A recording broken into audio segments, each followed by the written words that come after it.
los pequeños brotes, los, eh, los pequeños brotes que están por ser, ajá, por decirlo así, Ujú. este, tardan más si les da menos el sol. Los que están más en la sombra son los brotes que tardan el proceso. Tardó aproximadamente como 5 días a una semana, de a 7 días de reventar, de llegar a pues ahora sí, al tamaño que debe de tener y brotar. Sí tardó como una semana, sí, por ahí. Desde que inició el pequeño brote hasta que reventó la flor. Y Ujú. ahorita igual va lento, todavía está ahí la flor y todavía no ha llegado en comparación de otra que le pega todos los rayos del sol.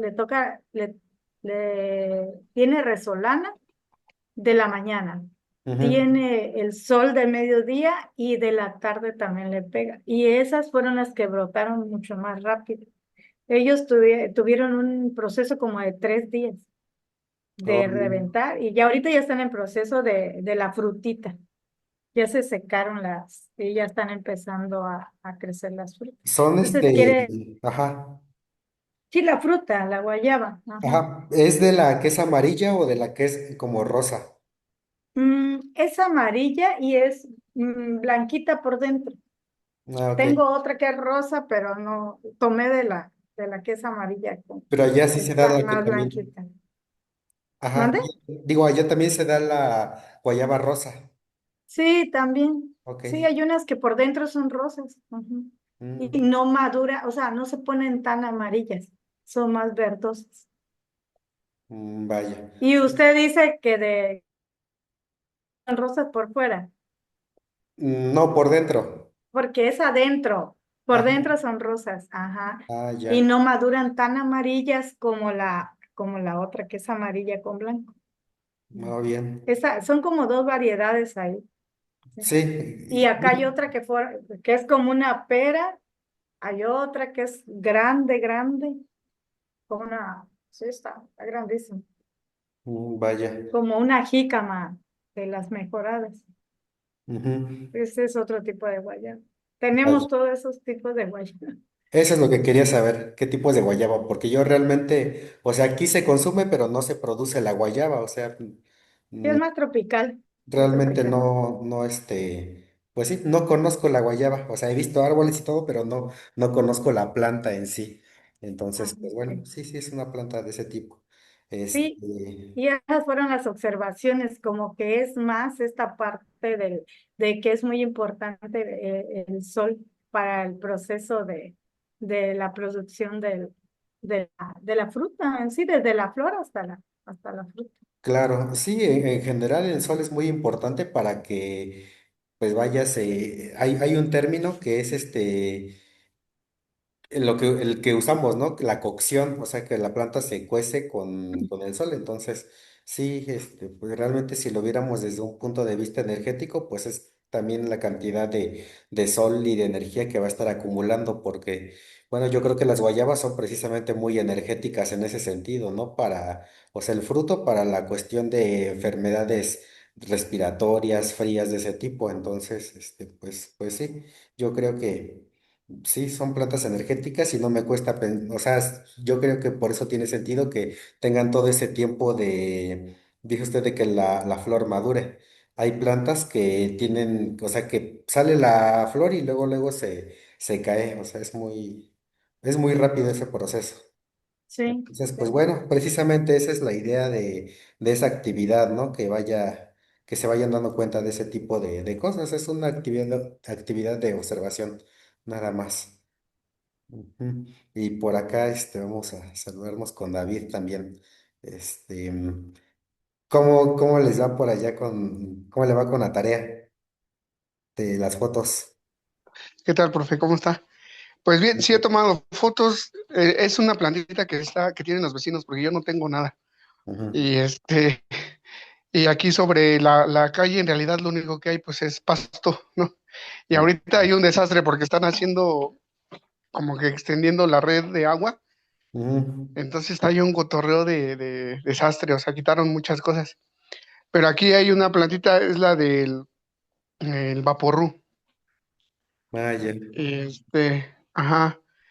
Y pues yo en realidad no, como que no detecto que tenga cambios en horarios ni nada. O sea, esa plantita está como pegada a la pared de la casa de los vecinos y y en realidad no le da el sol.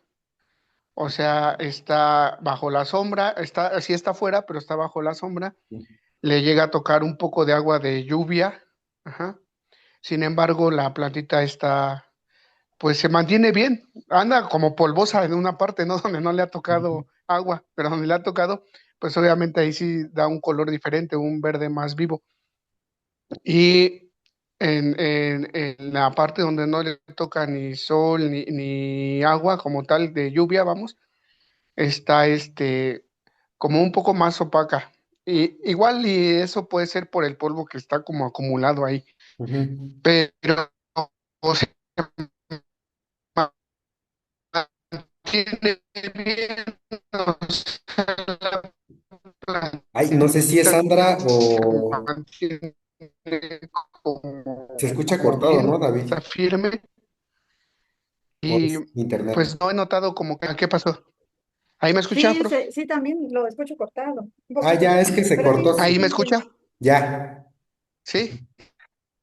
Déjeme ver porque... Ok, vale, ahí ya me escucho bien. sí. Sí, Va. Ah, le decía que toma fotos como en la noche, como tomé algunas en la mañana y otras como en mediodía. Ujú. Y otras que tocó lluvia con viento, pero no sé si influya que a lo mejor está bajo como una sombra, o sea, no la toca realmente mucho esos, más que el viento, por así decirlo, ¿no? Entonces, como que yo no noté muchos cambios en esa plantita, o que presentara Pues, cambios. pues sí, de hecho la vaporruf es muy, muy estática, o sea, es una planta como que no Ujú. cambia mucho, aunque puede parecer como una suculenta porque son plantas que están bien hidratadas, las suculentas Sí, entonces se dejan venir y crecen mucho, ¿no? Pero pues el vaporruf creo que es muy estático en ese sentido, realmente no lo he usado, aunque también se usa terapéuticamente, pues no conozco muy bien pues el vaporruf. por ejemplo, ese sí se ve así como dice, todo el tiempo se ve hidratado. O sea, todo el tiempo pese como que al polvito que tiene acumulado algunas, pero todo el tiempo se ve hidratado. Ese yo sí lo he usado, profe, y funciona. Bueno, tengo ahí como una pequeña receta ahí que vi en algún momento y que es pero es combinado. Lo he combinado. Hice una ocasión, una alculatura, ajá, con alcohol de caña y vaporru. Ujú. Bueno, la plantita. Y después hice un preparado de cuatecomate con pulmonaria, este, creo que nada más cuatecomate, pulmonaria y miel. O sea, eso lo hice en cocción, o sea, lo puse a hervir. Y después pues ya colé todo lo del guatecomate, la pulmonaria y le agregué miel. Entonces le agregué un poco de la alculatura de vaporru y ya de ahí quedó un jarabe ahí, ¿no? Y la verdad es que cuando fue la pandemia, este, estuve haciendo uso de él como para mí y también para algunos pacientes y les funcionó muy bien. Entonces ahí para las vías respiratorias. Esa es la manera en que lo he usado, nada más. Ok. Ujú. Bueno, gracias por su aportación con respecto de la tarea, porque de hecho no hemos hablado de la tarea hasta apenas ahorita.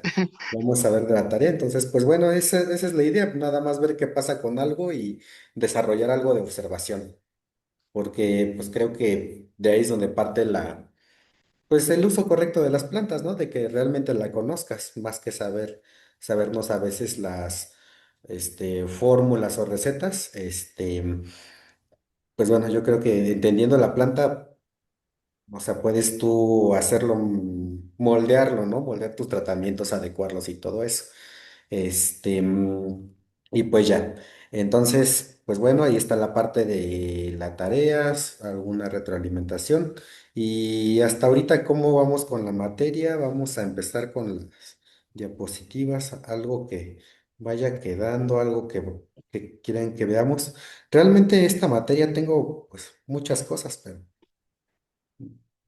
pues no, también depende de ustedes cómo vayamos avanzando, ¿no?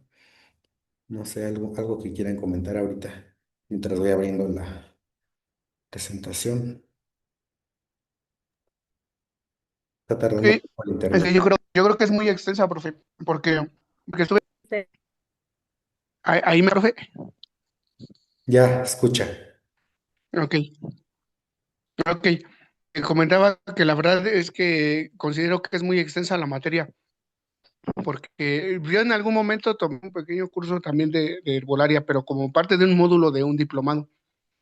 Y y la verdad es que estaba viendo los videos que nos compartió y obviamente los videos de la clase, y siento que hablan, o sea, hablar de historia y todo ello, pues, una es necesario para conocer las plantas de nuestra región, porque no son las mismas, ¿no? De otras regiones. Entonces, siento que sí es como mucha información. Y estuve viendo el de la doctora cuando habló de la expedición botánica. Sí, está muy bien eso, solo que sí o sea, es un buena información y es como que ver nuevamente, como varias veces ese video para ir captando un poquito más. Pero en sí, por ejemplo, no sé qué nos falte ver o qué tengamos que ver en esta clase. Sin embargo, por ejemplo, a mí sí me gustaría ver sobre algunas plantas pues que tenemos cercanas, ¿no? O por ejemplo, digo, a lo mejor sabemos algunos usos de plantas que usamos en cocina, ¿no? Que tenemos ahí de forma cotidiana. A lo mejor saber un poquito más sobre ello, ¿no? O sea, qué otros beneficios o de qué otra manera se pueden como consumir o algo así. Ok. Ok, vamos a irnos por ahí. Sí, pues son varias cosas, exactamente. Es muy extenso y algo que comenta muy importante es que pues cada región tiene sus plantas, ¿no? O sea, la geografía de México es tan particular, específicamente por las montañas, que las regiones hacen que los alimentos, sus propiedades pues cambien de un lugar a otro, ¿no? Entonces, pues eso es por un lado. Y, y pues sí, la cuestión es que la herbolaria en sí debería estar bajo la lógica de que debemos de curarnos con las plantas que están en la región en la que vivimos, ¿no? Por una cuestión, pues energética, ¿no? Estás en una zona y en la zona en la que creces, crecen las plantas que necesitas, de alguna manera, también como para ir aterrizando ese tipo de cosas. Entonces, pues sí, eso es algo rescatable de lo que nos comenta David, o sea, hay que conocer las plantas de cada región. Y ver, todavía no se ve lo que estoy compartiendo, ¿verdad? No, profe. Profe, Ajá. y por ejemplo, con respecto a las flores de Bach, no sé si has escuchado sobre ellas o sabes sobre ello. Ujú. Esta se puede considerar como parte de herbolaria. Es aplicación de plantas, finalmente, entonces, pues sí, es herbolaria, finalmente. Lo que pasa con la herbolaria es que siento que hay muchas modalidades de hacer herbolaria, ¿no? Eh, y es que ahí nos vamos, como les comentaba, justo lo que está diciendo, o sea, es muy extenso. Por ejemplo, si, bueno, mi área, ¿no? Lo más parecido, al menos yo de mi herbolaria, lo más parecido a lo que hago a la homeopatía, a las cuestiones de tinturas, o más parecido a flores de Bach, es los concentrados que yo hago. Entonces es más o menos equivalente. Pero es por ejemplo, ¿no? Aprendí una técnica y con esa técnica, trabajando con ciertas reglas, ciertos principios, cierta lógica, o sea, es aplicable y finalmente, pues, o sea, Herbolaria, pues sí, es aplicación de plantas, ¿no? O sea, todo lo que es aplicación de plantas o alimentos, pues es herbolaria. Entonces, yo tengo de hecho un dilema hasta con eso conceptualmente, porque fíjate, algo muy importante y que justo estoy diciendo ahorita, creo que si decimos, hago herbolaria, y yo creo que eso sí es algo muy importante, ¿no? Cualquier persona que quiera decir, aplico plantas terapéuticamente, tiene que pasar primero por la cocina porque parte desde ahí, ¿no? O sea, saber usar los alimentos para poder tener esa misma habilidad en combinación con la técnica que tú elijas, ¿no? A lo mejor tú te conviertes en un parrillero y yo me convierto en un experto a la plancha, pero sabemos trabajarlo, ¿no? No sé si mi comentario es más o menos parecido. A lo mejor tú sabes hacer pollos rancheros y yo hago pollos, rostizados. O sea, son técnicas diferentes, pero aplicadas con una lógica, ¿no? Algo a lo mejor así como para irlo aterrizando, ya que decía así ejemplos, plantas. Es que incluso también cambian las reglas cuando usamos, cuando nos metemos a un juego, ¿no? En específico. Porque, por ejemplo, hemos estado hablando, o al menos la última parte de la clase pasada, hablábamos de la energética de las plantas, de que crecen, del sol y todo eso que estamos viendo, ¿no? Pero si, por ejemplo, yo estoy acostumbrado solamente a trabajar con test, una vez que las plantas están muertas, digamos que le quitas esa dinámica también. Entonces, pues sí, a lo mejor una planta en té te sirve para otras reglas, ¿no? Pero no para la regla de trabajarlo a lo mejor cuando está fresca, con la dinámica, una dinámica energética, ¿no? Por ejemplo, o para irnos a otro ejemplo, trabajar con rizomas, con raíces. O sea, las raíces son plantas que cuando se secan, o sea, no hay problema, sigue manteniendo su vitalidad, su energía, a pesar de que ya están secas, ¿no? Prácticamente muertas. Los tubérculos, plantas como esta, la doradilla, esa planta, la flor de Jericó, traen una energía diferente. Entonces, pues a lo mejor con esas nos sirve más. A lo mejor ahí las podemos transformar en cápsulas y aunque estén muertas, aunque estén en polvo, pues traen como todavía arrastrando un poco más de esa energía, ¿no? De que aguantan tiempos así muertas, letárgicas. Entonces, ahí trabajar con pastillas, trabajar la parte de píldoras, pues sería como otra área, ¿no? Hay quien trabaja píldoras. Esto es algo muy propio de la medicina china, ¿no? Hay quienes son muy fregones en las píldoras, hay quienes son muy buenos en la moxibustión, que también es herbolaria, ¿no? Entonces, modalidades tenemos muchas para trabajar con herbolaria.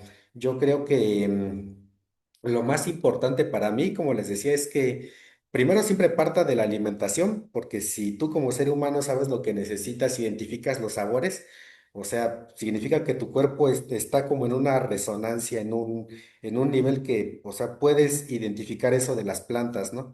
Entonces, pues es eso. Un comentario alusivo a esto es que como les decía, no me he querido meter a la parte total de principios activos porque eso también es la fitofarmacia o ya es hablar de compuestos activos aislados y es otra parte y pues también es una parte herbolaria, ¿no?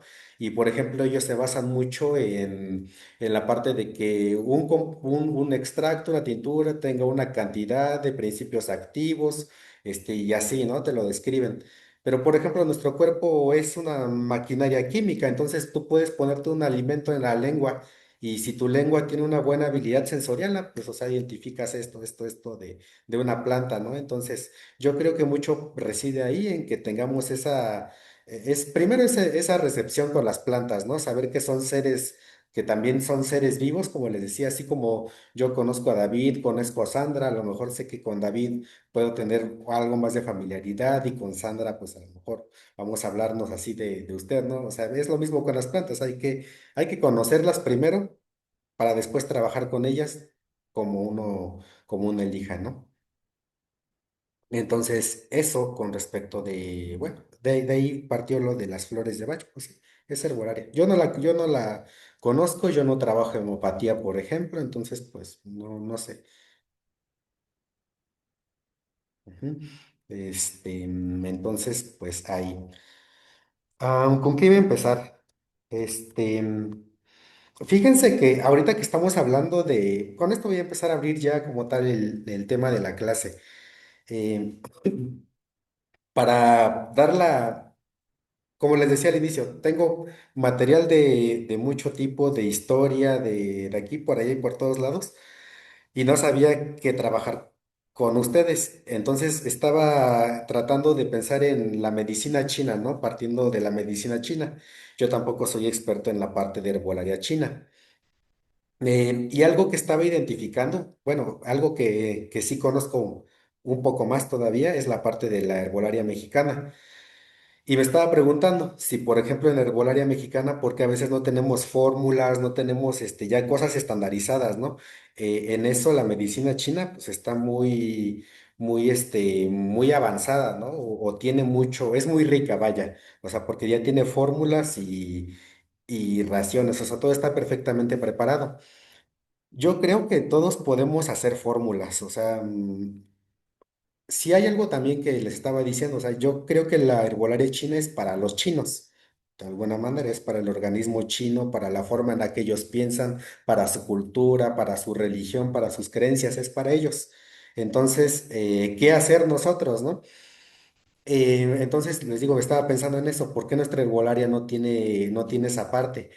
Y y bueno, yo en estos días estaba preparando información para publicidad de Temazcal y estaba ahí trabajando varias cosas y bueno, todo partió de esta pregunta, ¿no? ¿Por qué no hay fórmulas aquí? Y les voy a compartir, vamos a empezar con les quiero compartir algo de lo que estoy haciendo. Les decía, es esta información de Temazcal y así como inicié con ustedes con la parte de historia y eso. Les, les quiero compartir algo de la parte que estoy trabajando. ¿Se ve en mi diapositiva?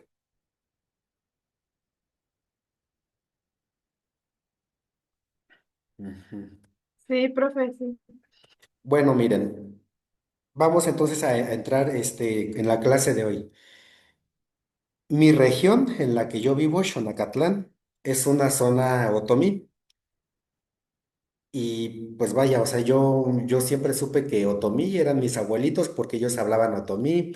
Yo tenía idea de que los otomíes a lo mejor eran gente rezagada, gente que venía como de una incultura. Entonces, para mí eso era otomí, o al menos con lo que yo lo asociaba, ¿no?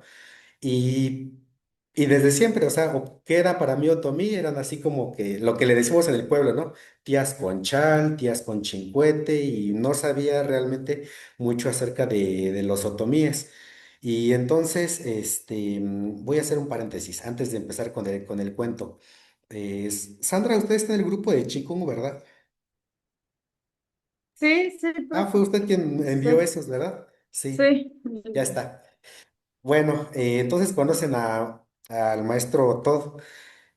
Él, en algún momento que cuando vino acá, pues vaya, yo hablaba con él y él me preguntaba de quiénes eran los guerreros otomíes y pues desde ahí hasta hace apenas unos años que lo conocimos, o sea, ya realmente fue una pregunta más de pues quién eran ellos más allá de los, les decía, de los viejitos de mi comunidad, de esas personas.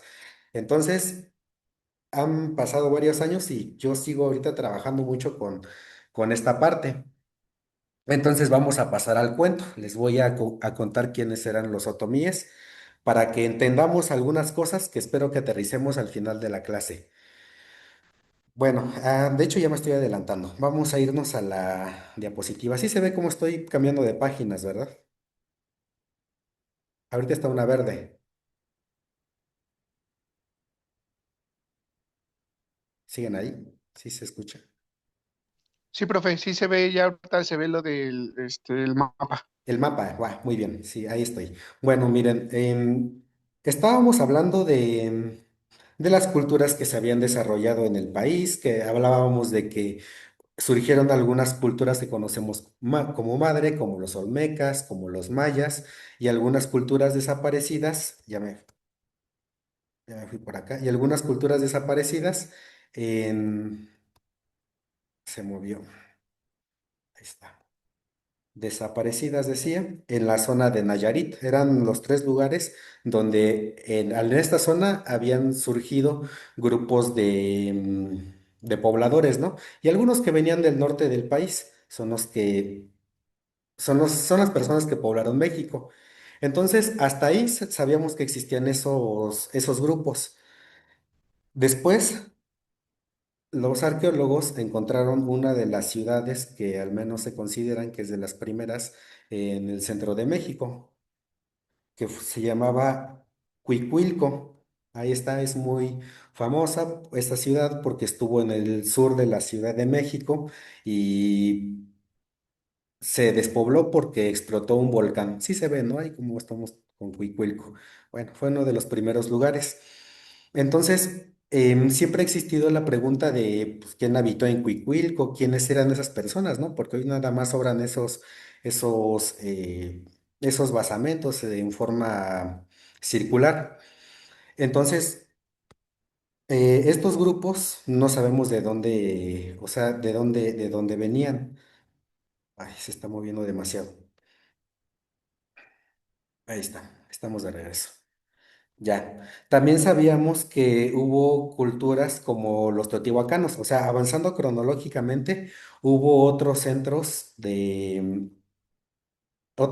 urbanos y el más famoso es Teotihuacán, que de hecho aquí dice Teotihuacanos y está la de la Ciudad de México, ¿no? Está Teotihuacán. Teotihuacán tampoco sabemos nada de ellos. O sea, se llama Teotihuacán, pero está en idioma está en náhuatl. Entonces es una lengua moderna comparada con la antigüedad de Teotihuacán. Entonces tampoco sabemos quién habitaba Teotihuacán. O sea, se sabe que fue una ciudad muy grande, muy cosmopolita y que probablemente pudo haber tenido habitantes de todos estos lugares. Em, entonces, así hay varias culturas que han habitado México y que no hemos sabido nada de ellos. Pero la historia, esta es la introducción, ¿no? La historia, ¿qué tiene que ver esto con la historia de los otomíes? Bueno, vamos a saltarnos un poco en el tiempo. Los otomíes, de esta ya les habíamos hablado. Esta es una imagen nada más como para irnos en el tiempo, ¿no? Em, los otomíes o lo último que conocemos de los otomíes es que también existían en los tiempos de los mexicas. De hecho, los mexicas, cuando derrotaron a algunos lugares otomíes, entre comillas, les dieron o sea, dentro de su ejército, crearon como la orden de los otomíes, ¿no? Porque admiraban tanto a los guerreros. Por acá, está un guerrero otomí, al parecer, se supone que son de color verde. No, no veo ninguno. Bueno, la imagen esa es ilustrativa. Cuando derrotan a los otomíes, los mexicas crean una orden militar como respeto hacia el pueblo otomí. Entonces, siempre ha estado esa pregunta, ¿no? De los otomíes, ¿en qué momento aparecieron? Por ejemplo, aquí ya aparecieron como los esclavos de los mexicas, entre comillas, ¿no? O sea, como sus vasallos de los mexicas, porque peleaban al lado de ellos. Aquí está precisamente, ya lo ubiqué. Aquí está la divisa de los guerreros otomíes, que es este que está aquí, que yo siempre pienso que tienen como una gotita aquí atrás. Estos eran otomíes que peleaban del lado de los mexicas. Y lo que la historia mexica nos cuenta es que los otomíes eran como una especie de gente inculta, muy salvaje y que sabía pelear. Entonces, una traducción de pueblo otomí es una de ellas es, o sea, traducida nos dice que son las personas que flechan a los árboles, a los pájaros, o sea, que cazan aves. Otra versión nos dice que los otomíes son las personas que no se vayan o las personas sucias. Es un término despectivo. Entonces, con esos términos se designaban las otomíes, que eran personas como sin cultura, gente que se había vendido hacia los mexicas, gente que, pues sí, se vendía sobre todo, que un pueblo que no tenía ciudades, que vivía por aquí, que vivía por allá, como una especie de vagos, ¿no? Entonces, eso que te estoy contando es la versión reciente que tenemos sobre ellos. En otomí, la palabra para designarse a ellos mismos es ñañú, que se conocen como, o sea, en las variantes que hay de otomí, porque eso es algo que tiene esta lengua. que tiene muchas, muchas variaciones, pero lo que significa en todas ellas es que son las personas que hablan con la nariz. Y desde ahí vamos a partir. ¿Por qué son personas que hablan con la nariz? Bueno, lo que tiene el idioma otomí es que yo creo que así como en esos tiempos todo el mundo decía que su lengua era la más bonita, de hecho el náhuatl, o sea, los mexicas dicen que su lengua es muy bonita, por cierto, los otomíes también ellos decían que su lengua era muy, muy poética. Y de hecho, sí, lo que tiene o lo que yo le escuché por la forma en la que escuchaba hablar a mis abuelos, pues vaya, a mí se me hace muy equivalente al francés porque, o sea, ambas hablan así como si estuvieras gangosito, o sea, hablan así, por ejemplo, es Háshame, Tegelpeja, Abri, Ñini, o sea, como que es una lengua muy, muy suave y como que gangosa a la vez. Lo que tiene a su vez la lengua otomí es que es una lengua que, que se dice que se escucha muy, muy sutil. Y de hecho sí, o sea, por ejemplo, en otomí, agua, ¿no? Deje, umboje. Y eso es lo que tiene, que de repente tiene palabras que son muy, muy sutiles. Y eso es lo que también ha hecho que aquí en el centro de la parte de Toluca vayas a un pueblo, vayas a otro y se escuchan diferente porque lo que tiene la lengua otomí es que es muy sutil, o sea, hasta es difícil que escuches a alguien gritando en otomí, así como en las telenovelas mexicanas escuchas que gritan y hacen o sea, somos muy escandalosos. En otomí pues prácticamente no se puede porque la lengua es muy, muy muy suave, o sea, no es una lengua para gritar así como el ruso, ¿no? Así como el alemán, son lenguas más fuertes, entonces eso es lo que tiene el otomí. Hasta ahorita no sé si me van agarrando el hilo, porque, o sea, voy con los detalles y no sé si me escucho. Sí se escucha, profe, todo bien. Ah, bueno, ahí estoy. Bueno, esto es por la parte voy a seguir sin más menciones. Esto es por la parte de la lengua. Lo que tiene el otomí también es que ahora nos vamos como en sentido contrario, ¿no? ¿Por qué los otomíes siempre han tenido muchas variaciones? Lo que tiene es que es una lengua que te decía que es tan discreta que decían que era una lengua que se podía hablar en secreto, o sea, una persona podría hablar como si fuera solo un suspiro y comunicarse con otra persona. Lo que tenían los otomíes era que eran esas personas, ¿no? Que no necesitaban tener una lengua para decir incluso que estaban hablando entre ellos. Eso es parte del mito que te estoy contando, ¿no? Entonces, eso hacía que los otomíes tuvieran la capacidad de estarse contando secretos entre ellos. Y de hecho, eso es algo que me cuadra, porque mis abuelos siempre, eso es lo malo también de la lengua, de lo que tenía la gente otomí o que yo conocía era que eran personas que no les gustaba o sea, se secreteaba mucho, ¿no? Por eso usaban la lengua para decirse cosas o la reservaban para hablar de ciertos temas. Entonces, eso es lo que me hace validar o decir, ah, pues ya también entendí esa parte, ¿no? Lo que ha pasado con estos otomíes también es que siempre estuvieron metidos en varios pueblos. Entonces, trabajaban para los mexicas, peleaban del lado de los tarascos, que eran los purépechas. Eran personas que habían prácticamente invadido bueno, pues no invadido, o sea, estaban metidos. Ustedes han escuchado acerca de los gitanos, ¿no? Los gitanos, por ejemplo, así, tipo como los menonitas, ¿no? Son gente que está en México, tiene como su propia nación y ellos están dispersos en esos lugares. Algo así eran los otomíes. Y lo que hace suponer que los otomíes estaban, o sea, vivían con ese modus vivendi, es que, pues vaya, es su lengua, ¿no? Es lo que te decía, que hablaban ese idioma y ese era su modus vivendi. Y cuando los imperios o los imperios, los señoríos propiamente dicho, digamos, ascendían, decaían, los otomíes siempre estaban ahí. Entonces, a esto hace pensar que eran una cultura todavía mucho más antigua que los teotihuacanos. De hecho, se sabe que los teotihuacanos estuvieron habitados por otomíes, o sea, había otomíes en Teotihuacán.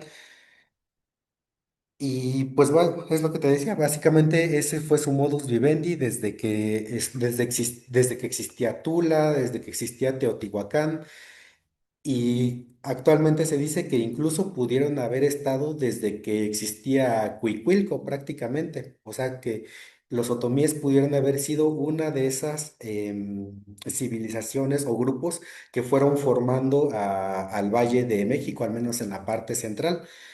Y te decía, o sea, ellos nunca tuvieron problemas con la política, eran gente que trabajaba, que comerciaba y que se valoraba mucho en las ciudades o en los países, vamos a llamarla así, en los que llegaban a ser pues sometidos de alguna manera, ¿no?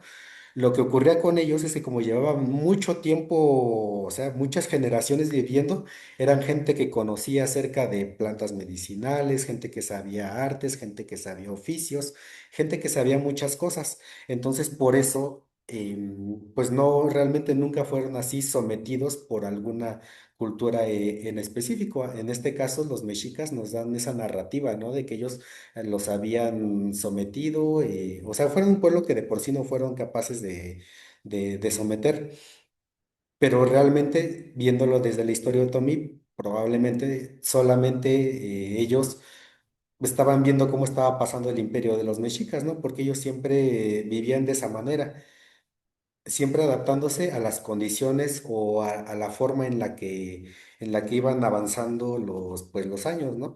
Y de hecho, también hasta ahora es cuando yo, por ejemplo, valoro que mis abuelos hablaran otomí, ¿no? Fueron personas que siempre se han ido adaptando, que vienen acarreando conocimiento, que vienen acarreando pues tantas cosas, ¿no? Y pues bueno, te contaba esto porque pues bueno, eso es como mi tarea que yo hice en algún momento para averiguar quiénes eran el pueblo otomí, o al menos para darte una idea de a dónde había llegado yo, porque pues son varios libros que consulté, o sea, he visto varias, pues vaya, han sido ahí varias, cuestiones, ¿no? También he tenido que ir a Cuicuilco y pues bueno, en fin, pero a grandes rasgos, esta es la historia de los otomíes. Y te voy a contar algo acerca de la medicina de los otomíes. No sé si ahora ya se ve la otra presentación. Ahora sí es la roja que les iba a mostrar. No sé si se Sí, ve. profe, se ve, sí, profe. Bueno, no sé si hasta ahorita alguna duda. Todavía están los 13. Bueno, mira, te voy a hablar ahora algo de lo que he averiguado de ese pueblo o algo de la forma en la que ellos veían al mundo. Para ellos existía un término. Esta es una presentación que tengo que estoy haciendo para una publicidad, pero pues creo que va cargada de todo lo que te estoy contando y pues está bien padre. En Otomí existe un término que es Majetsi. Y Majetsi yo ahorita lo he escuchado mucho en algunos negocios, ¿no? Así como de repente la tortillería Shalom o la carnicería Jiménez, al menos aquí los que somos de Toluca a veces tenemos eso, ¿no? Que todos tienen algún nombre. Y pues bueno, yo también de repente he escuchado Majetsi y en la investigación que he venido haciendo, me encontré que creo que la mejor traducción del otomí para decir Majetsi es un lugar santo o es una especie de lugar, ¿no? O sea, no un lugar no físico. Y para los otomíes es donde residen las cosas positivas. Por ejemplo, bueno, nosotros le vamos a llamar positivas, ¿no? O sea, hay cosas como la alegría, como paz, como amor, como bondad, o la familia, son cosas que existen en ese Majetsi. Hay algo distinto al Majetsi que se llama Nidu. Nidu significa lo que podríamos llamar como un infierno que representa lo contrario de lo que es el Majetsi, ¿no? Y bueno, o sea, eso es algo que se sabe, es algo que existe. Y bueno, te voy a presentar algunas. ¿Qué es lo que quiero decir cuando te digo que el Majetsi está habitado por estos ancestros o espíritus? El pueblo otomí, te decía que es muy extenso, o sea, siempre ha estado salpicado en todo el centro del país y, por ejemplo, en la zona de Puebla hay hay una tradición que es la tradición de cortar papel amate.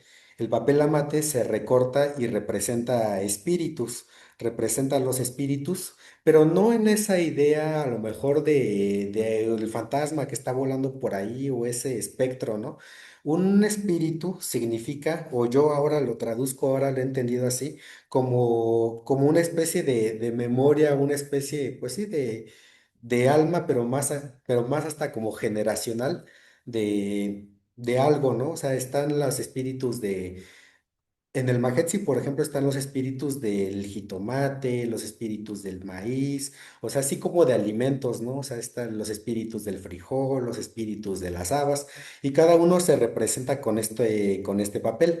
En tiempos prehispánicos, estos papeles se adornaban, o sea, se vestían y se adoraban, ¿no? Entre comillas, se adoraban, porque de repente, o sea, lo digo con esas terminologías, pero, o sea, se veneraban esos recortes de papel que personificaban, esto es algo muy importante en las cosmovisiones indígenas, que siempre las estatuas,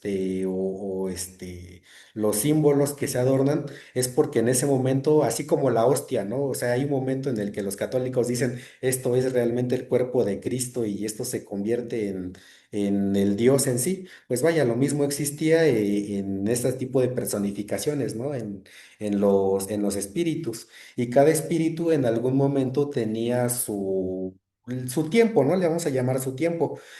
Por ejemplo, ahorita que son temporadas de lluvias, pues salen los espíritus, como les decía, de los jitomates, los de las habas, los del maíz.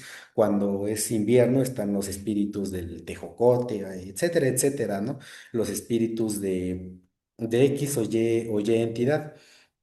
Entonces, estos son algunos de los elementos que están en el Majetsi, que están en ese lugar donde está esa memoria, ¿no? De que todos los años haya jitomate, de que todos los años haya pues alimentos, subsistencia y estas plantas domésticas, le vamos a llamar así.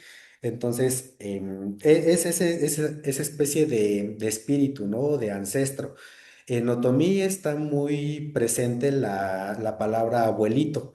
Abuelito se le llama a algo viejo, a algo antiguo, a una especie de memoria, como te estoy diciendo. Entonces, en este caso, tenemos a los abuelitos jitomates, a los abuelitos X, Y o Z. Se usa mucho esa palabra. ¿Por qué? Porque pues un abuelito es alguien que te precede, te antecede, ¿no? Nos da la idea de una brecha generacional.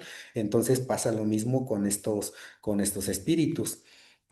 Vamos a ver si nos va a salir. Ahí está. Están también, va a entrar Reina, ahí está. Están también algo que yo no había cuadrado precisamente hasta que entendí esta parte de linaje, ¿no? En el grupo de Chico nos han explicado de repente del linaje oriental que viene de esa parte. Y te decía en mi tarea, algo a lo que he llegado es que el Majetsi también, en ese Majetsi también están pues idealizados o representados, no sé qué palabra se puede decir, o sea, de ese Majetsi, de esa bondad, de ese buen lugar, también vienen nuestros linajes familiares. En- para los otomíes, para los seres humanos, tenemos un abuelito, ¿no? Yo creo que si lo quisiéramos trasladar a la parte más contemporánea, quizás es lo que le podríamos llamar Ometeo, no sé, una especie, Yahvé, una especie de Dios primigenio, un Dios único. En este caso, los seres humanos tenemos un abuelito común. En otomí se le llama, hay varias maneras. Aquí, como yo lo interpretaba de mi abuelita, es Razi Dada, que es de alguna manera, pues Dios, simple y sencillamente Dios. Razi Dada significa algo así como, pues el gran padre. Razi es él, inicia con Ra, porque es él, es un título. Razi Dada es, pues no sé cómo decirte, sí, es, así yo creo que hasta así como en inglés, Sor, ¿no? Sor Dada es. papá o abuelito de alguna manera. Entonces, ese es el linaje familiar de alguna manera, es un ancestro común y,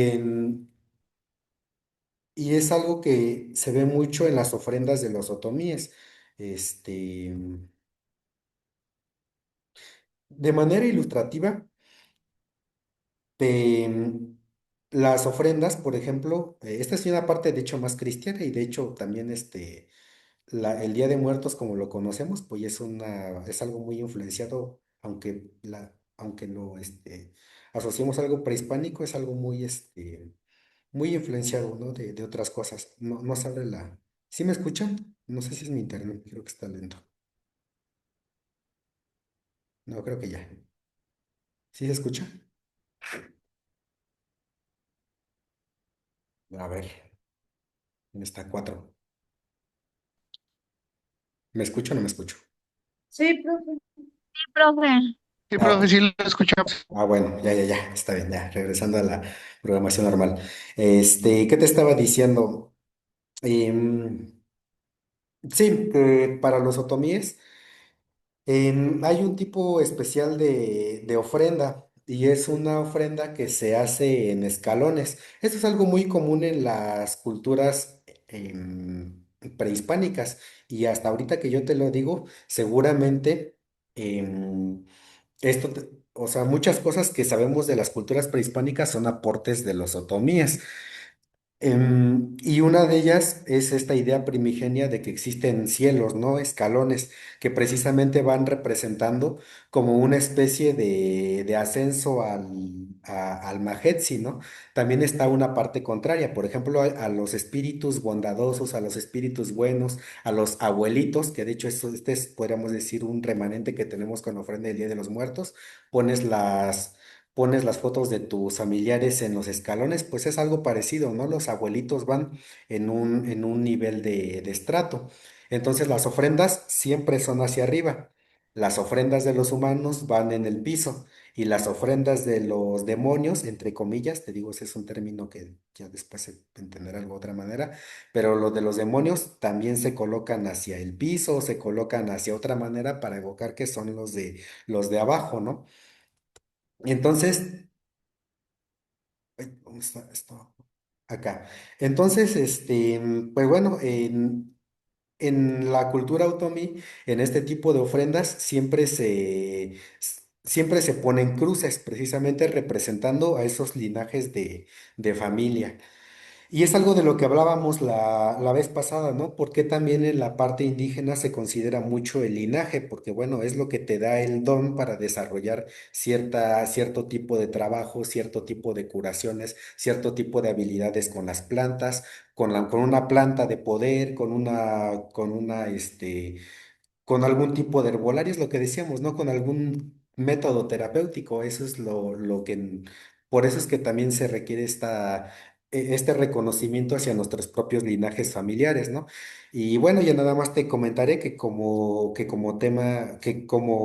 información adicional, por eso es que seguramente a los otomíes es lo que hablábamos en otras clases, ¿no? O sea, ¿por qué hay que entender también la parte de la religión católica? Porque a los otomíes esto les vino de perlas, o sea, era así dada, no era como tal una imagen, no era una personificación, era una especie, si te das cuenta aquí, de símbolo, que fácilmente ha sido sustituido por la cruz cristiana. Y pues bueno, es lo que te decía, si vamos atando cabos, por eso es que también se ponen cruces en las ofrendas, ¿no? Hay una zona de Guanajuato en la cual las capillas de los lugares tienen también una especie de esas ofrendas o de escalones y siempre tienen una justicia, se le llama, que es una cruz arriba, respetando esa tradición de los linajes familiares. Aquí lo que puse es algo muy otomí, que es personificar a esos abuelitos, a esos espíritus. Los espíritus, como te decía, siempre se personifican como algo viejo, como algo antiguo, como algo que ya está desde hace mucho tiempo. Por eso que solamente se puede concebir en el Majetsi. Son muy antiguos, ya están. Entonces, para poder acceder, digamos, a los dones, ¿no? Por ejemplo, el don de la alimentación, esas cosas buenas que nos da el Majetsi, pues hay que darle respeto y hay que darle su tiempo a cada una de estos espíritus, ¿no? Por eso es que estos grupos indígenas vienen lo que podríamos decir hoy, ¿no? Que están muy conectados con la naturaleza, porque son gente que entiende ese pues ese proceso, ¿no? Y cuando hablábamos, por ejemplo, de lo que les había costado domesticar el maíz, de lo que les había costado domesticar tantos alimentos que no existían, entonces, pues bueno, con razón le daban tanta importancia a esas personificaciones, ¿no? De apaciguar esos espíritus, tanto los buenos como a los malos. Entonces, esto es algo que le decía, sobre todo esto lo vemos mucho en el Corpus Christi.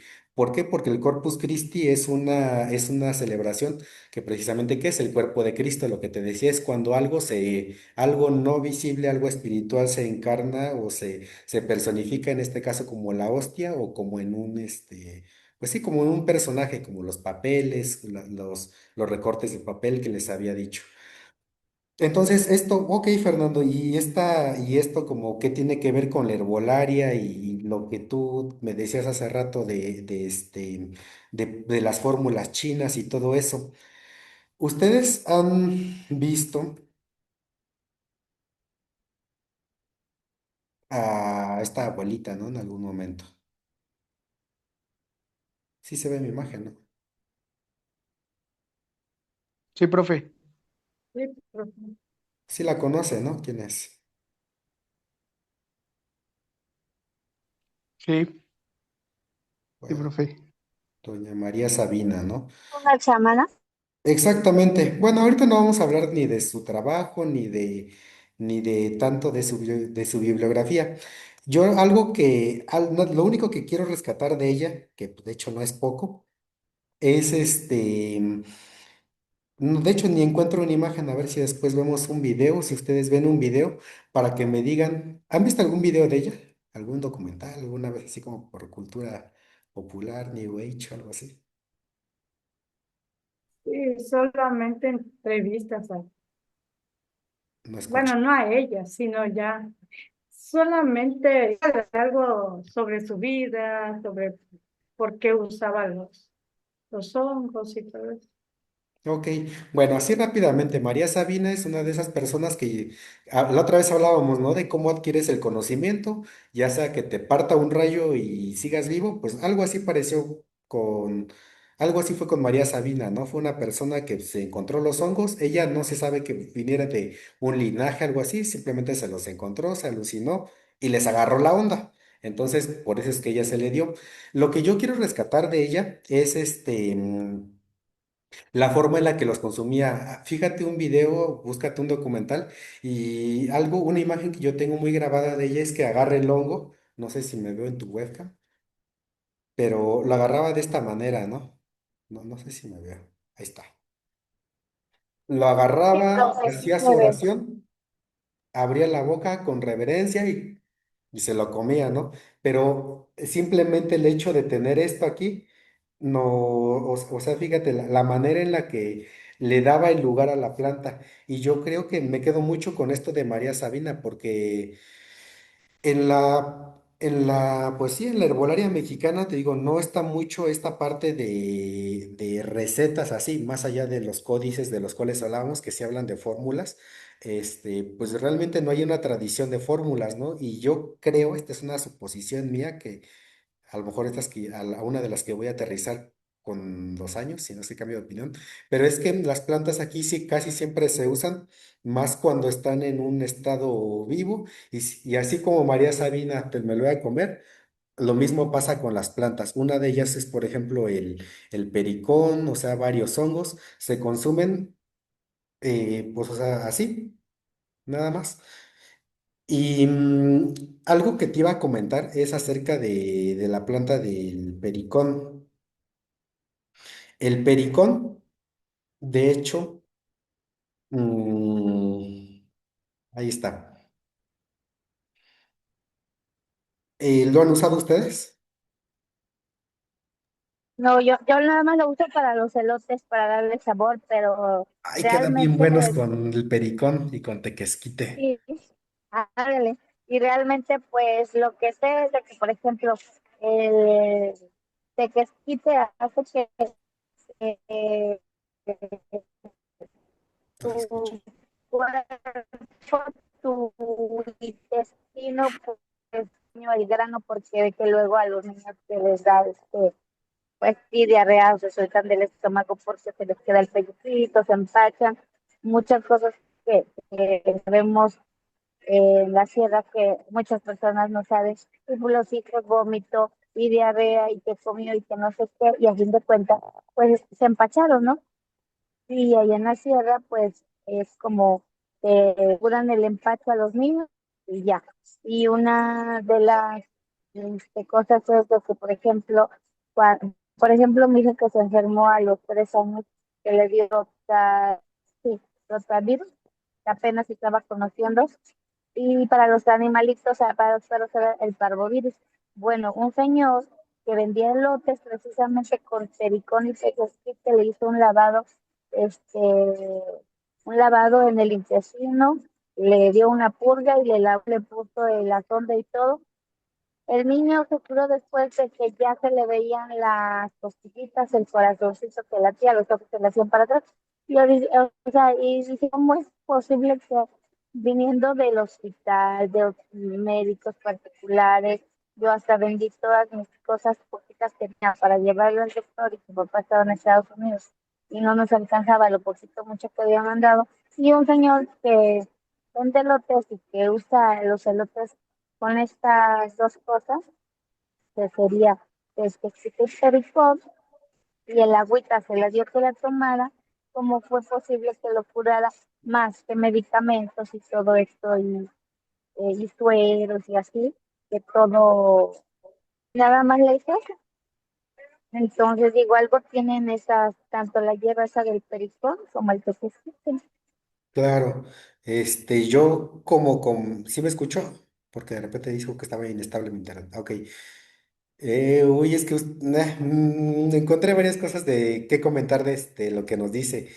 Yo creo, ya nos lo voy a dejar como comentario, que la parte de los enemas era una especialidad clínica aquí en nuestra medicina tradicional, porque yo he escuchado yo no conozco el norte, no vivo ahí, pero también he trabajado con personas con, ahora sí, gente con abuelitos de allá, o sea, abuelitos de edad, no abuelitos de venerables abuelos, ¿no? Eh, que me hablaban, por ejemplo, en Chihuahua, de enemas con plantas. Aquí en esta zona también he trabajado con abuelitas, o sea, abuelitas de edad, que me han comentado varias recetas para enemas, ¿no? Y si me permites el comentario chistoso, yo creo que a nuestros venerables antepasados les gustaba meterse cosas por el recto porque, o sea, está muy desarrollada esa parte, te digo, o sea, enemas hay mucho, como dice usted, muchas, como cosas tradicionales y aparte, pues la arqueología, ¿no? O sea, hay consoladores, los mayas, por ejemplo, también aplicaban, chile, capsaicina y no sé qué tantas cosas para estimular el recto, ¿no? O sea, pero también en ese sentido, pues también hay mucho, pues, trabajo con plantas, ¿no? Vamos a llamarlo así.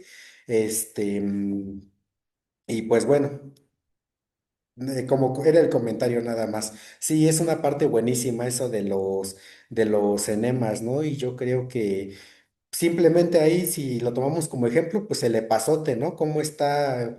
¿Cómo es una dieta? Imagínate, comes frijoles que te hinchan, pero comes epazote que te desempanzona. O sea, como hasta en esos platillos que digamos, ¿no? O sea, sencillos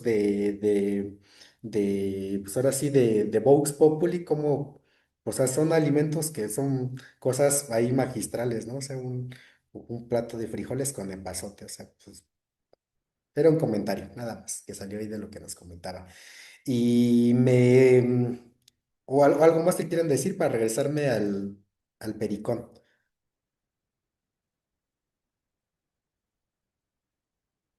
Bueno, mm, ya sabes que esta clase te voy sacando varias cosas, vamos a dar un pequeño giro de volante. Acuérdate que estábamos hablando precisamente todo esto de historia, porque nosotros como mexicanos tenemos un triple deber, conectarnos con nuestra parte indígena y pues por lo menos así como breviario cultural, en algún momento saber cuál es el nombre local en nuestra lengua indígena de alguna planta, eso es una responsabilidad. Otra, como buenos cristianos o hijos de cristianos, es saber su nombre de santo.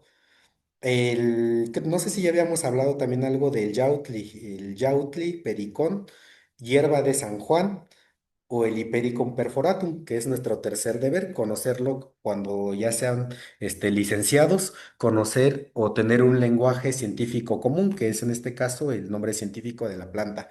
Yautli, la hierba de San Juan o el Hipericum perforatum, y dominar esos como tres estratos, ¿no? Para conocer las plantas, para tener sobre todo un lenguaje, una base. El yautli es usado desde épocas prehispánicas. Híjole, es aquí ya, así como me gustaría detenerme a hablar de los enemas, te voy a hablar de uno de mis personajes favoritos. Ah, pues ¿para qué te lo pongo aquí? Ya tenía una imagen de este cuate. Uno de mis personajes favoritos en la época, y todavía no respondo esto, ¿eh? Fíjense, todavía ni siquiera hemos respondido algo que les había dicho de acá. ¿Dónde está?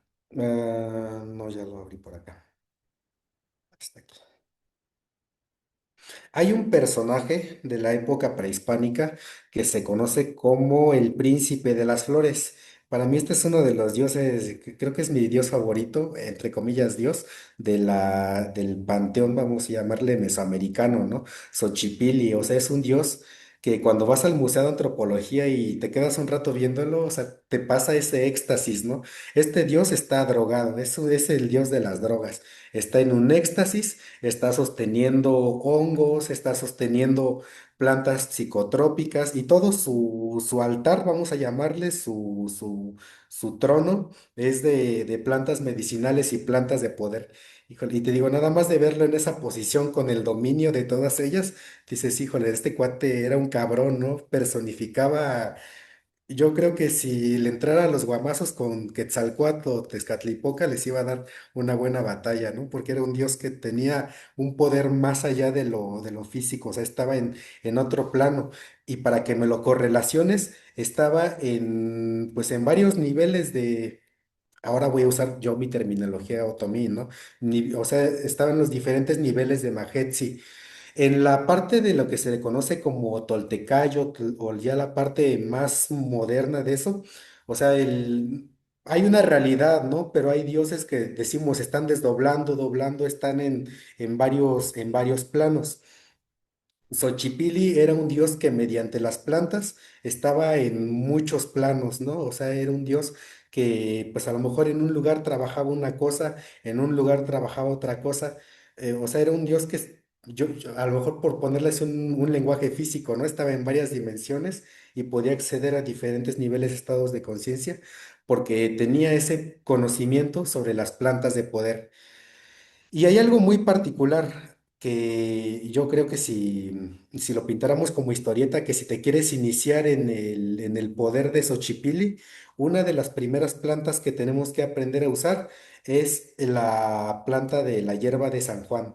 La hierba de San Juan es una planta que se acompaña, por eso, y fíjate, ahí voy a responder la parte de las combinaciones o fórmulas, ¿no? Te decía, yo creo que los chinos, ellos trabajan mucho con plantas secas, si te das cuenta, ellos usan la balancita, sacan de cajones y ya tienen cosas secas. Aquí, ya respondiéndote, creo que usamos mucho las plantas frescas.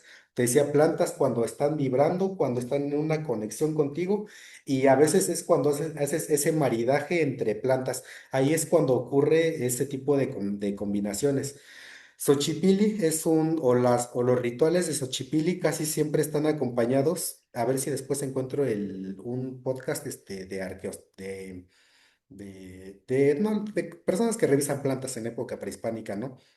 Y algo que escuchaba en ese reportaje, esa investigación es que siempre que se consumía alguna planta de poder se combinaba con la planta de San Juan. O sea, la planta de San Juan es como una especie de potenciador de, pues de varias fórmulas, ¿no? De varias plantas. Si vas a consumir floripondio es como una especie de mediador. Yo, por ejemplo, ahorita por la farmacognosia moderna, la parte más química moderna, el floripondio es una planta que no se consume, porque es una planta que te mata, es una planta que te mueres, ¿no? Pero, o sea, yo creo que si desbloqueáramos esos cabos, esas pistas, seguramente nos podríamos encontrar con que podemos acceder a esas cualidades que no nos matan de la planta y seguramente acompañados de algún santo. Por ejemplo, San Juan, así como San Juan, por eso es que se les dan esas representaciones, ¿no? ¿Qué hacen los apóstoles? Acompañar la obra de alguien, ¿no? O sea, reforzar su obra, su acción, hablar bien por alguien. Eso es lo que hacen las plantas, por ejemplo, que tienen nombres en este caso, de San Juan Apóstol. La hierba de San Juan es una planta que potencia mucho esa parte psicotrópica. Si estás consumiendo una planta, por ejemplo, como el toronjil, o sea, suponiendo, ¿no? Que eres una persona que está esto sí lo he trabajado, o sea, que estás muy estresado, que tienes problemas de aprendizaje, de memoria y todo eso. O sea, consumes toronjil, hierba de San Juan, y el toronjil, o sea, que es de por sí es otra planta súper poderosísima porque renueva tu sistema nervioso, acompañado de la hierba de San Juan, es pues, o sea, que es como San Juan cuando lo ves, en las representaciones, ¿no? Así con su aura, pasa lo mismo con esa combinación de plantas. Entonces, San Juan nos va a ayudar a que trabaje mejor, en este caso el toronjil. No sé cómo se llama en lengua indígena, ni si tiene nombre, este, hispánico, pero están ese tipo de combinaciones, ¿no? También si quieres potenciar algún efecto de alguna planta medicinal, lo que hablábamos ya, el chile, ¿no? Esta es otra combinación que es genuina y seguramente de las más poderosas de la época prehispánica, cacao y chile. Cacao, que es una planta que de por sí, cuando pasa por tus vasos sanguíneos, haz de cuenta que les pasa una supertonificación y encima si lo combinas con chile que dilata esos vasos sanguíneos, o sea, te aumenta la temperatura, te predispone, te libera de energía, ¿no? Por ese efecto del chile y el cacao.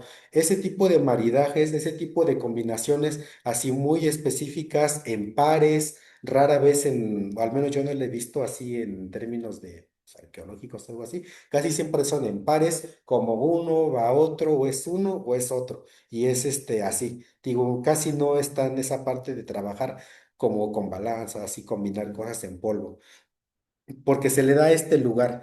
Y eso es a lo que me refería con el Majet, sí, eh, ese santo, ese recorte, esa memoria o ese espíritu es porque está en un nivel al que te quieres curar. Entonces, esto también, así como hablábamos de Xochipilli, el príncipe de las flores, pues bueno, existe como una equivalencia, ¿no? Porque te decía nuevamente, ¿cómo es nuestra herbolaria? ¿Cuál es la metodología que sigue, al menos en estos términos energéticos, que yo creo que son los que deberíamos de considerar? Tú puedes sentirte cómodo de trabajar con la herbolaria que quieras, pero pues yo te decía, tenemos tres responsabilidades, ¿no? Bueno, ya, haciendo un punto y aparte con la sociedad, porque estamos como estamos, porque no conocemos estas partes, no valoramos nuestras raíces, nuestros linajes, ¿no? Como de alguna manera nos viene diciendo em, la tradición otomí, o sea, siempre, pues a lo mejor considerar de dónde vienes, considerar tu familia, valorar o tener respeto hacia esa energía que te antecede, ¿no? Para que nos vaya bien en el futuro. Entonces, pues esto es lo que tendríamos que considerar para que aprendamos a desarrollar un ojo clínico herbolario, ¿no? En donde sea que estemos. Yo creo que si nos vamos por cierta lógica, entendemos algunos elementos puntuales, podemos trabajar la herbolaria que haya en donde estemos. Es lo que decíamos con Sandra, ¿no? Yo no conozco la guayaba, pero ahorita también me cuadra, ¿no? Que es una planta que en cierta temporada, cuando le da luz, o sea, recoge la energía, que tiene su propio espíritu, que tiene su temporada, que tiene sus fechas. Ah, porque, qué bueno que te voy comentando. Digo, son muchas cosas, así que ve agarrando lo que a ti te guste. ¿Qué pasa con la hierba de San Juan? Que además la fiesta de San Juan Bautista es en la noche. ¿Y qué crees? Que el pericón es una planta que también trabaja mucho mejor de noche. Es una flor nocturna, es una flor que seguramente o, o que, o que yo te aconsejo que trabajes mucho, por ejemplo, cuando vas a mandar a dormir a una persona. Te decía de los problemas de acá de la mente.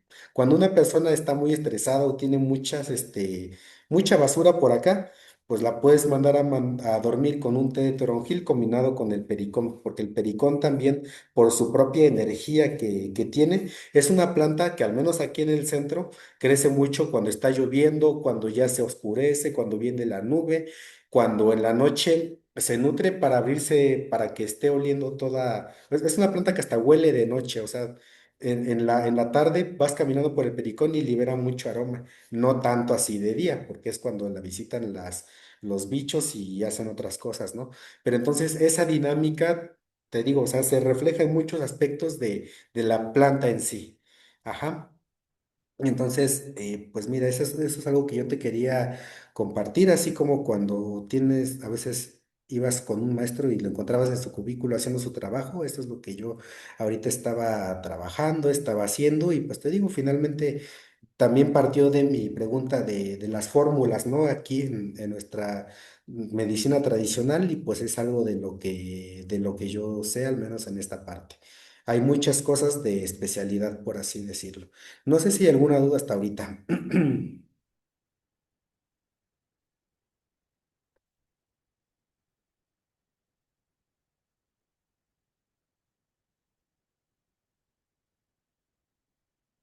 Perdón, profe, pregunté algo es que no le llegué a escuchar.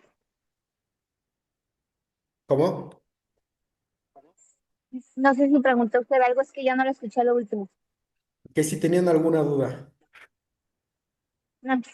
Bueno, sí, a mí me surgen muchas dudas. Una, por ejemplo, me dicen que el pericón no se puede hacer no sé, para una cataplasma o así. No sé si sí funciona o no funciona. O, por ejemplo, ahorita como dice usted, es como lo que activa, el activador de la otra planta, nada más. Y se puede nada más tomar o no sé, qué más podría ser. ¿Qué más se puede hacer? Yo creo que eso se responde cuando uno consume pericón.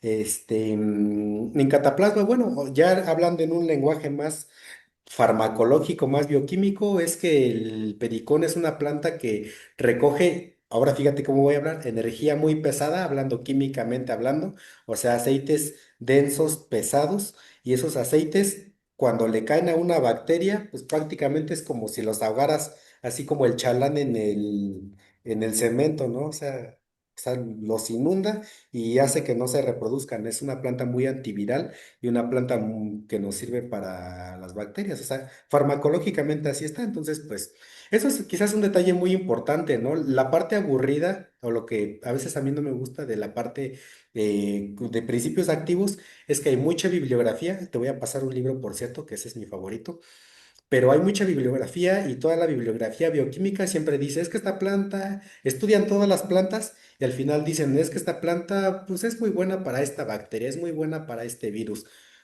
Todas las plantas de alguna manera son antibióticas y son para virus, porque todas las plantas se defienden también de bacterias, también se defienden de hongos y también se defienden de virus. Entonces, pues algún mecanismo en común ellas producen para defenderse y pues todas las plantas, si las estudias en extracto, tienen algún efecto antibiótico.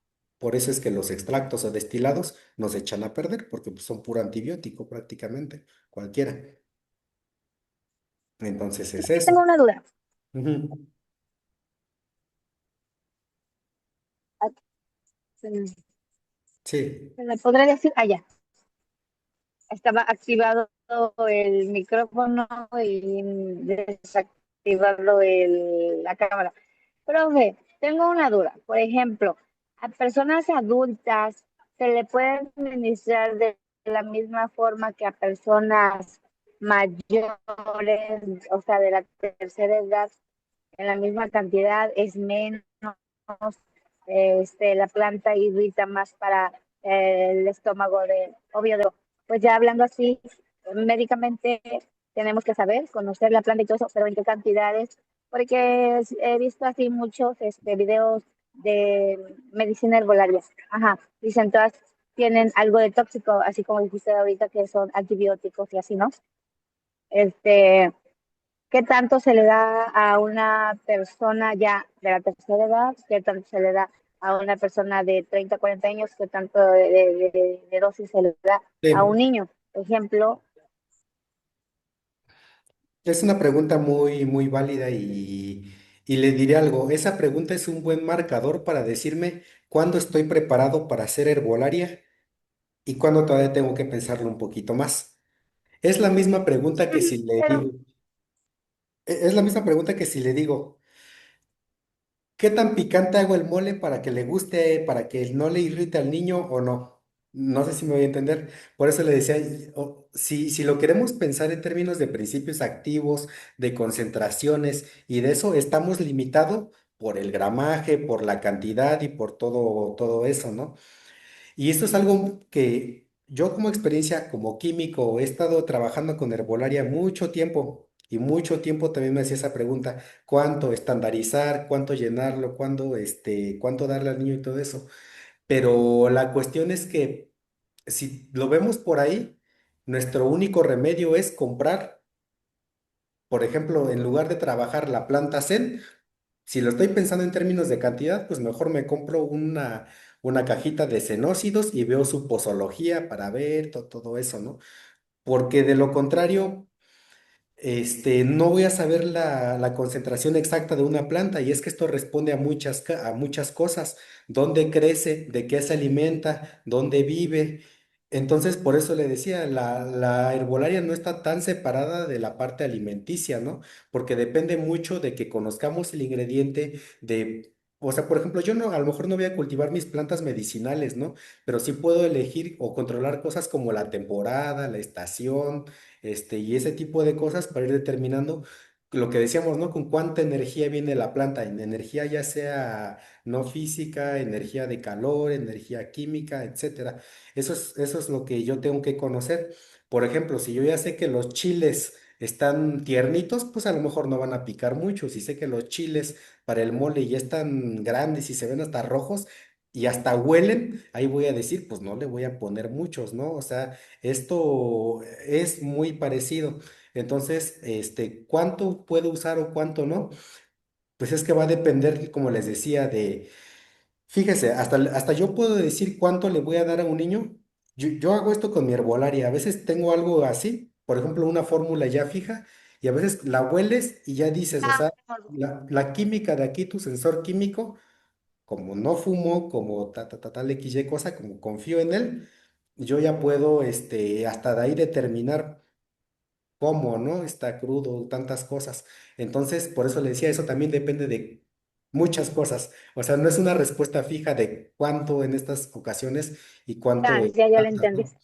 O incluso a veces yo, por ejemplo, si considero, yo, por ejemplo, sí me considero muy sensible a las plantas, ¿no? O sea, puedo determinar a veces eso.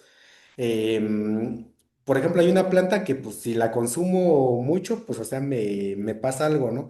Por ejemplo, les decía yo trabajo mucho con concentrados. Entonces, por ejemplo, si quiero saber cuánto extracto de valeriana y cuánto Microdosis. extracto de eso, o sea, una pruebita lo paso por aquí, lo huelo y ya puedo determinar cuánto le vamos a dar al niño, a la persona, ¿no?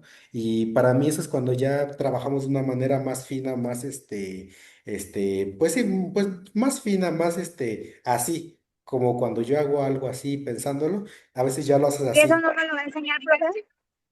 No nos va a dar tiempo. La ventaja que yo Bueno, tengo es es... que yo he Ajá. tomado cursos, pero realmente así como usted que ya lo dio desde donde empieza, o sea, sí se da un poquito, por ejemplo, cuando te dan el curso y que la historia, que desde cuándo se empieza a usar, cómo se usa, qué tipos de microdosis, ejemplo,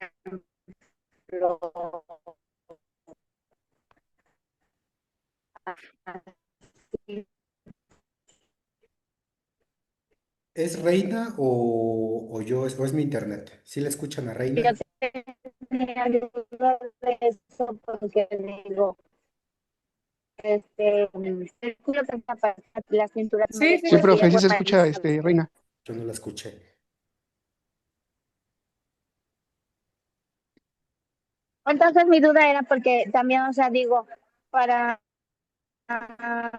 para yo recomendarle a una persona, por ejemplo, a un niño un desparasitante que a un adulto, o sea, ejemplo, yo digo, a un adulto que se tiene que desparasitar, se supone que toda la familia, no, no, normal, como un médico. Ujú. Entonces, yo platicando con ciertas amistades que pues se dedican igual a la medicina alternativa, entonces digo, pero ¿cómo lo hago? O sea, ya recibí curso de herbolaria acá, curso de herbolaria allá, curso para preparar shampoos, tintura, jabones, así. Bueno, pero yo quiero saber, ejemplo, en esto de la medicina, ¿qué le voy a recomendar a mi paciente? Bueno, yo sé que las tinturas madre fuertes, de ahí yo le digo a la persona, no, pues tómese tanto.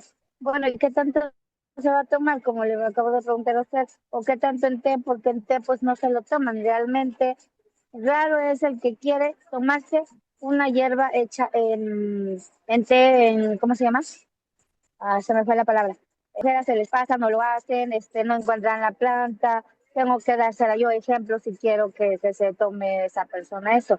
Bueno, cuando pasa eso y tengo mis dudas, ahora resulta, yo digo, ¿qué libro puedo estudiar que me saque de varias dudas, así como ahorita usted que me está platicando y me está disipando mis dudas? Yo quiero saber para aprender, así como ahorita se ha venido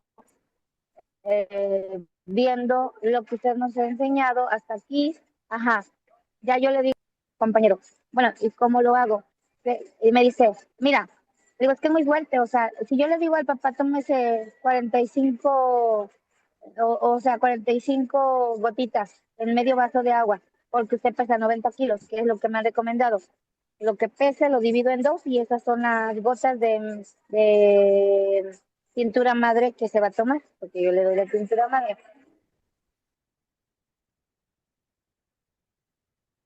Es que me estoy robando el tiempo porque allá está lloviendo, profe, por eso no podía tomar la clase y me metí a un centro comercial, perdón.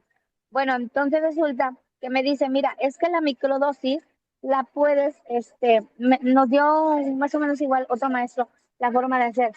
Entonces, le agitas, agarras la tintura madre, la agitas 100 veces y tomas una cuarta parte, la pones en cierto recipiente, le echas tres, tres cuartas partes de, de agua y la sigues agitando y ya te salió tu microdosis para dársela al niño.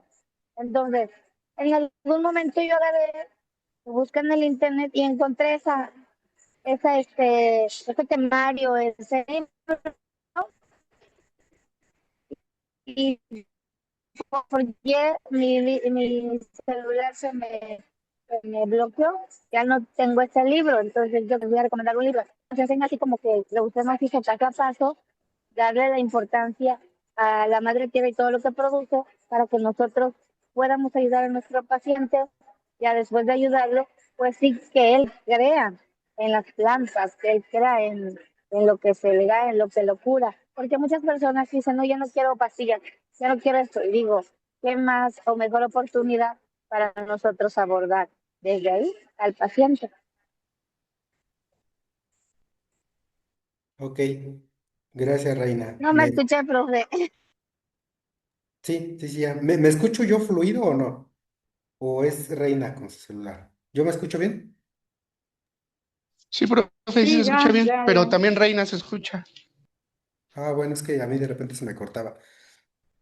Pues es que son varias cosas con lo que nos dice Reina. Y aunque a lo mejor parece un poco necio, ¿no? Pero es lo mismo que tener un recetario de ensaladas. Puedo decir 3 pasas, 5 manzanas, 5 uvas y llevarme así la receta o aprender qué quiero de la receta, que sepa dulce, que sea cremosa, que sepa así, basá, y hacerlo acá. Yo algo que, esa es mi frase dentro de cuando yo daba clases de herbolaria, esta era mi frase o es mi frase dentro de los cursos. Yo pienso, yo peso los ingredientes aquí, no en la balanza. Entonces, pues sí, o sea, cuando tienes ese ojo y sabes qué es lo que quieres, les decía, no necesitas como tal un libro. Eso es algo que yo sí creo que deberíamos pues de saltar ese pequeño obstáculo, ¿no? Como le decía, no pesarlos, conocer los ingredientes y saber de dónde vienen y saber todo eso, ¿no? Estar bien conectados para poderlos dar bien a mi paciente. Y si hay pacientes que no lo quieren tomar, pues bueno, es que ahí también está nuestro trabajo, ¿no? De dignificar esto, por qué le estoy mandando esta planta o explicarlo bien al paciente. Pero bueno,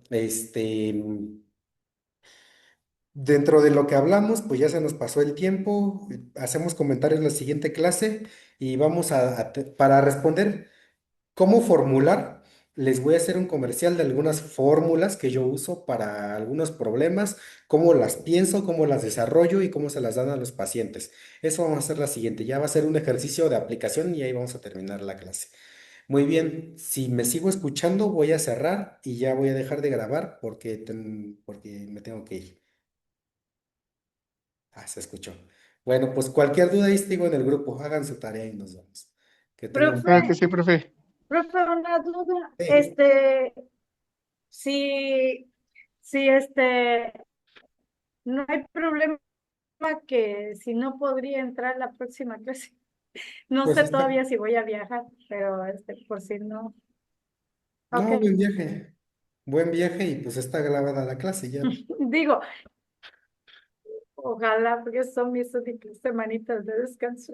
Profe, Gracias, profe. Sí, Cualquier cosa profe, es. también sí, otra pregunta, sí. con respecto a lo de la línea del tiempo y todo eso. Por ejemplo, yo que con la planta no vi como que ciertos cambios, o sea, puedo hacer mi trabajo ahí con las fotos que saqué, lo que pues yo alcancé a notar y colocar como que algunas, o algo de información sobre la planta y cómo se puede usar o cómo, ahí Sí, qué hago. sí, Sí, pues enriquezcan no es su trabajo, entonces, pues sí. Enriquezcanlo como vale, les parezca. ok, gracias, profe. Para que tengan buen fin de semana. Adiós.